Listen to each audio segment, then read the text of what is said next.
تمہارے ساتھ گواہ ہوں۔ اب جو لوگ اس کے بعد پھر جائیں تو وہی بد کردار ہیں۔ پھر کیا یہ کافر اللہ کے دین کے سوا کسی اور دین کے طالب ہیں؟ حالانکہ سب اہل آسمان و زمین خوشی یا ناخوشی سے اللہ کے فرما بردار ہیں اور اسی کی طرف لوٹ کر جانے والے ہیں۔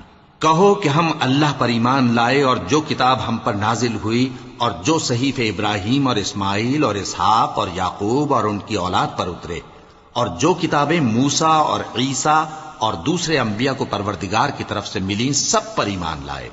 ہم ان پیغمبروں میں سے کسی میں کچھ فرق نہیں کرتے اور ہم اسی اللہ کے فرما بردار ہیں، اور جو شخص اسلام کے سوا کسی اور دین کا طالب ہوگا وہ اس سے ہرگز قبول نہیں کیا جائے گا، اور ایسا شخص آخرت میں نقصان اٹھانے والوں میں ہوگا۔ اللہ ایسے لوگوں کو کیوں کر ہدایت دے جو ایمان لانے کے بعد کافر ہو گئے اور پہلے اس بات کی گواہی دے چکے